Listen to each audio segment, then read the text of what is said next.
Hello friends, बहुत बहुत स्वागत है आपका हमारे इस नए वीडियो पे। जैसा कि आप लोग देख सकते हैं हमारे सामने एक इन्वर्टर और एक बैटरी रखी हुई है। ये इन्वर्टर वगैरह सही काम कर रहा है, इस समय मेन और चार्जिंग दोनों ही शो कर रहा है। लेकिन मान लीजिए कभी आपके इन्वर्टर में कोई दिक्कत आ जाए और आपको लाइन डायरेक्ट करनी हो तो आप कैसे डायरेक्ट करेंगे, क्योंकि कई बार ऐसा होता है कि इन्वर्टर में फॉल्ट आने पर इसमें विजिल लगातार बोलती रहती है या फिर इन्वर्टर के पॉइंट्स लाइट आने पर भी ऑफ हो जाते हैं। तो उस कंडीशन में हमें लगता है कि कहीं से कोई मैकेनिक मिल जाए। लेकिन अगर मान लीजिए रात में या किसी वक्त ऐसी दिक्कत आए और मैकेनिक ना मिले तो हम कैसे लाइन को डायरेक्ट करेंगे, अपने इन्वर्टर के कनेक्शंस कैसे स्टार्ट करेंगे, तो आज के वीडियो में हम आपको वही बताने वाले हैं। तो जुड़े रहिए हमारे साथ, वीडियो हमारा बहुत इंटरेस्टिंग होने वाला है। आपसे रिक्वेस्ट है वीडियो पूरा देखिएगा। वीडियो पसंद आए प्लीज वीडियो को लाइक करना, शेयर करना और हमारे चैनल को सब्सक्राइब करना बिल्कुल ना भूलें। चलिए देखिए, कभी भी अगर आपके इन्वर्टर में कोई प्रॉब्लम है तो हमें सबसे पहले जो करना होगा, सबसे पहले हम इन्वर्टर का जो स्विच है इसे हम ऑफ करेंगे और उसके बाद जो इन्वर्टर पर हमने मेन लाइन की सप्लाई दी होगी तो मेन लाइन से डिस्कनेक्ट करेंगे। अगर देखिए टॉप लगा हुआ होगा तो टॉप निकाल लेंगे, अगर वायर कनेक्ट होंगे तो हम वायर निकाल लेंगे। इस तरह से इन्वर्टर मेन लाइन से बिल्कुल डिस्कनेक्ट हो जाएगा और फिर बैटरी से भी हम इसे ऑफ कर देंगे स्विच के। लेकिन कई बार ऐसा होता है फॉल्ट आने पर हम यहाँ से ऑफ करते हैं तब भी इन्वर्टर हमारा विजिल बजाता रहता है, उससे दिक्कत होती है। तो इसके लिए हमें करना ये होगा कि हम बैटरी से भी पहले इसके वायर हटा लेंगे। देखिए बैटरी में इसके नेगेटिव और पॉजिटिव वायर कसे रहते हैं, तो हम इसे किसी चाबी की मदद से धीरे धीरे खोल लेंगे। ये देखिए बहुत आराम से खोलेंगे, इसमें बहुत ज़्यादा ताकत नहीं लगाएंगे। अगर इसमें ताकत लगाते हैं तो फिर बैटरी के जो टर्मिनल्स हैं ये उखड़ने के चांस रहते हैं।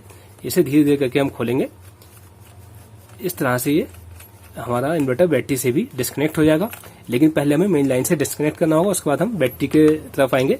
पहले मेन लाइन, उसके बाद बैटरी। ठीक है, बहुत आराम से खोलेंगे अच्छी तरीके से।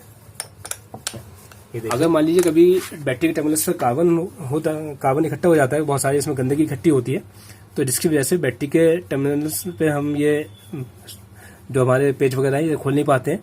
तो इसके लिए हमें करना ये होगा, हम इस पर पहले खौलता हुआ पानी लेकर किसी प्लास्टिक के बर्तन की मदद से, लोहे का बर्तन नहीं लेंगे, प्लास्टिक के बर्तन की मदद से या फिर किसी कप वगैरह की मदद से हम इसमें खौलता हुआ पानी डालेंगे, गर्म नहीं खौलता हुआ पानी। और किसी पुराने टूथब्रश की मदद से जो हम इस्तेमाल नहीं करते होंगे उसे धीरे धीरे से साफ कर लेंगे, जिससे ये होगा कि इसके अंदर तक का जो कार्बन है वो सब साफ हो जाएगा और फिर हमें पेच खोलने में आसानी रहेगी। अदरवाइज हमें तार काटना पड़ेगा। अगर मान लीजिए तार काटने की जरूरत पड़े तो हम तार काट भी सकते हैं, कोई दिक्कत नहीं, पेच हमारा बाद में खुल जाएगा।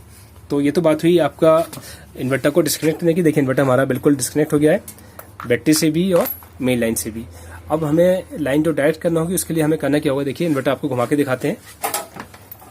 इन्वर्टर की पीछे की साइड में एक सिंगल वायर लगा होता है आउटपुट सॉकेट पर। ये देखिए आउटपुट सॉकेट है, इसके राइट हैंड पर एक सिंगल वायर निकला हुआ होता है। इस तरीके से आपने दिखाते हैं आपको वायर भी। ये देखिए इस तरह से एक ही सिंगल वायर होता है, आमतौर पर इन्वर्टर के पीछे सॉकेट में लगा रहता है। इसमें हमारा ये सिंगल वायर भी हो सकता है या फिर इसमें एक प्लग बना हुआ भी हो सकता है।